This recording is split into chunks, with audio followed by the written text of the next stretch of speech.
What do pigeons, rabbits, dogs, and a triangle have to do with psychology? Such important questions. In this chapter, we're talking about what is psychology and some of the history that lays the foundation of what we now understand as the science of psychology. In this specific video, we're going to explore some of the key things over the last 100 years that have played a role into the many different directions that psychology has taken us in answering questions and helping us to ask ongoing questions so that we can better understand human beings, how we think, how we behave, and how we interact with others. So let's talk about behaviorism. I'm sure you've always wondered about behavior. Like, what is behaviorism? Behaviorism was one of the ways of thinking that came along after psychoanalytic theory. So psychoanalytic theory, you remember, was what is below the conscious, the subconscious.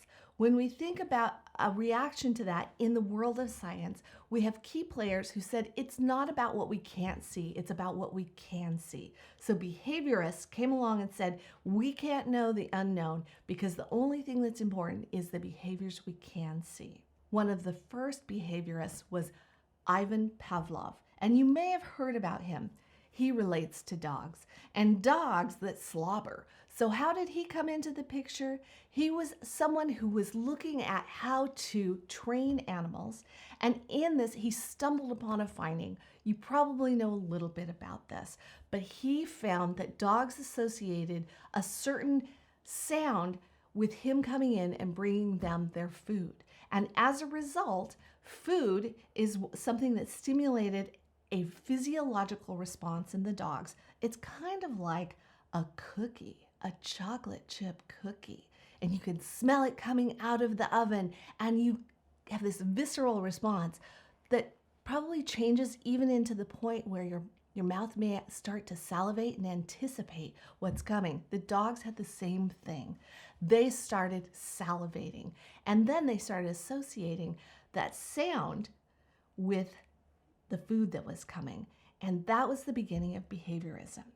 Ivan Pavlov showed us that we have learned behaviors that come just by associations, thus the beginning of behavioral psychology. After Pavlov, on some of our timeline, we have John B. Watson, a very charismatic psychologist, someone who was a little controversial based on some of the ways that he did his studies, but clearly an innovator in how we understand how people behave, why they behave, and the associations they make. He believed that analysis of the mind was actually impossible. He was one of those people that really countered psychoanalytic theory. Instead, he wanted to focus on these observable behaviors and how we could bring those behaviors under control. You can certainly see where this could be popular since some behaviors are maybe not helpful in our daily life. And he was one that wanted to ask those questions. How could we challenge some of those behaviors that may not be as helpful for individuals? In some of the roots of that, we then developed into things that led to cognitive psychology and what now is understood as cognitive behavioral psychology. All of that playing a role in how we observe behaviors, how we understand behaviors, and then how we can manage behaviors more effectively. And one name that you can't help but associate with behaviorism is B.F. Skinner. Skinner was one of the foremost who pushed through that this is all about behavior. And while someone that on the surface looks like a very serious man, he's actually known to have in graduate school done a lot of pranks on his fellow colleagues in that academic setting. He was someone who really believed in humor in that whole piece of learning also. Some of the things that he worked on were about modifying behavior, shaping learning, helping to reinforce behavior, and he worked with pigeons. Pavlov worked with dogs, B.F. Skinner worked with pigeons, and Watson, who we already mentioned, worked with rabbits. We'll talk about Watson a little bit more in a few chapters ahead, but when we think about Skinner, what he did is he taught pigeons how to learn so that they could get a reinforcer. He learned that reinforcement schedules were about how we could get more effective behavior and how we could learn and then unlearn if that was necessary. The next concept that entered into psychology came through humanist, and humanism came and advanced how we understood human beings in a new way. Abraham Maslow is one of the foremost that brought our thinking, and this is where the triangle comes into effect. You may have seen his hierarchy of needs. In this hierarchy, we have foundational needs that are about physiology, and then safety is next, and then social, relational needs that he felt were necessary. Esteem needs, how am I valuable? What can I contribute? And then finally, as all of those are met, Maslow felt that we could achieve this self-actualization, this sense of being at one with who we are in our world. Now, not everyone buys into this actualization concept, but the idea that came from this triangle concept that Maslow pointed out was that there are safety and security needs that are primary, and that being able to get those met is foundational. This whole humanistic movement changed the way that we provide for our countries, for our communities, and it was spearheaded in many ways by churches and synagogues and religious organizations. Alongside Maslow was a key innovator, Carl Rogers, and he is also a key name related to humanism. What Rogers did for therapy is transformative. The components that he talked about are now some of the core foundations for how most therapy is done, and certainly how we conceptualize how to enter into talk therapy in our counseling and psychotherapy practices. What Roger believed is that we need to approach clients with them being the center of the work. So the authority is not on the provider of the service. The authority is on helping the client be their very best.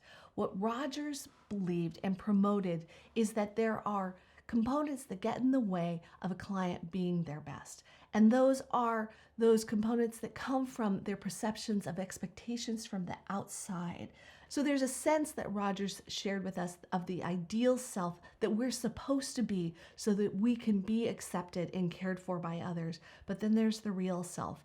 And the whole dilemma is if there is overlap or if there's huge disparity between the two. The key components that Roger added into the interactions that we have in psychology and therapy are unconditional positive regard, genuineness, and empathy. Those were new concepts that came from Rogers in how we understand how to interact with others, and the key components that are now taught in most clinical and counseling programs. After humanism came this new edition of cognition or cognitive content. Now, I mentioned earlier that behaviorism partnered, and so now we have cognitive behavioral frames. Cognition came about in the late 50s, but really started developing as we get into the late 1970s and 80s. Noam Chomsky was one of the first influential thinkers in cognitive revolution. He believed that the mental activity, the functioning, the way that we conceptualize things was tied to behavior, and that if we could think or understand thinking more accurately, we could better understand the behaviors that were the outcomes of those thinking patterns.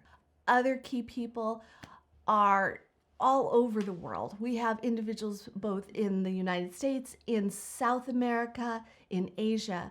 But key players that you want to know about for our chapter are someone named Margaret Floy Washburn, one of our very first women in psychology to earn a doctorate, who changed the face of psychology so that it was not just a male-dominated science. She studied animal behavior. She published an authoritative text on the subject. Additionally, we have key players in the research coming from South America. Horacio Pinheiro, he established 2 institutions in Buenos Aires. Also coming out of India, we have G.D. Boas. He was one of the key innovators in the mid-1900s to develop departments that studied psychology in the University of Madras and Calcutta. This is a science that is not just in Western countries. This is a science that's worldwide. and it has changed the way we understand behavior and our interactions with others. In contemporary psychology, we see all sorts of branches that have come out of this foundation from these key players. Right now, we understand innovations are happening in biopsychology and tied to evolutionary psychology. We know that what's going on in the body absolutely shapes behavior and how we think and feel. We also have innovations in sensation and perception, in cognitive psychology, in developmental psychology, in personality psychology, social psychology, health psychology, industrial and organizational psychology, sports psychology, clinical psychology, and forensic psychology. These are all different areas that you can study more in depth if you enter into the field of psychology. And they all play a significant role in how our communities work, in how we make good decisions, and how we understand how our communities are able to be more successful in the future. So in contemporary psychology, we have a number of schools of thought that are now being developed more fully, all the way from biopsychology to forensic psychology. Let me give you some tidbits of each of these. So when we think about biopsychology, this is really innovations that have come out of neuropsychology. This has to do with sensory and motor systems, how we understand sleep, drug interaction with the body, reproductive behavior, and all of the components that relate to neuroplasticity. If you haven't heard about neuroplasticity, this is what is so innovative in our ability to understand how we can recover from certain brain damage and other components that are changing the way that we understand health. Sensation and perception is another area. How we sense things is through those multiple components like sight and smell and hearing. But what we perceive when that plays into our understanding of the images and then the meaning that we ascribe to those perceptions is a whole school of thought, absolutely changing how we operate in terms of understanding those people that might have problems with their perception or their sensation, and how we can change the way we support those, or even how we can address the problems associated with those components. Developmental psychology is something that helps us understand from birth to old age. So in that, we now understand how language is developed, how the brain shapes learning in early stages, in middle stages, and in old age stages that help us understand how we can meet the needs and support individuals so that they can actually be more effective in engaging in the resources to support themselves. This also plays into when we understand what can be learned well. You may have heard that language is learned best in the first 6 to 7 years of life, and that is absolutely true. What we do understand is that in the brain, for individuals in those years, there is an openness to learning language that is not ever quite as accessible later in life. So if you have had a chance to learn more than one language in those first 7 years, it was much more readily accessed at that time than later on. Having language taught early is one of the things that psychology and developmental psychology has added to our understanding. Personality psychology is also a component. I'll bet you've seen those BuzzFeed quizzes trying to figure out what princess you are for Disney or some of those other components. Those aren't authentic personality inventories, but those are the kinds of things that help us understand that people want to know who they are, want to understand why they are the way they are, and how they operate in the world. Personality psychology has a number of theories, and out of that, we have a number of ways of understanding strengths, areas that might not be as strong, and ways that we can understand how to optimize those aspects of our personality that help us be good fits for the kinds of roles we play in our current or future opportunities. Social psychology is another avenue. This is one of the more current and relevant components in terms of helping us understand bias, oppression, and persuasion. How we understand what goes on in social media is absolutely informed by social psychology. Marketing, advertising, and other aspects of business and education have been fundamentally supported by the science that has come out of social psychology. Another branch that's relatively new is health psychology, recognizing the interaction of our biological components with our mental processes and recognizing that we are not separate in those components, that how we feel is absolutely tied to the thinking that we do, to the biological framework in terms of all the way down to neurotransmitters and the way that our neurons are functioning. The one that you're probably most familiar with is clinical psychology. Clinical psychology is the area where we come alongside and come up with ways to treat individuals so that they can make those disorders not so impairing in their functioning.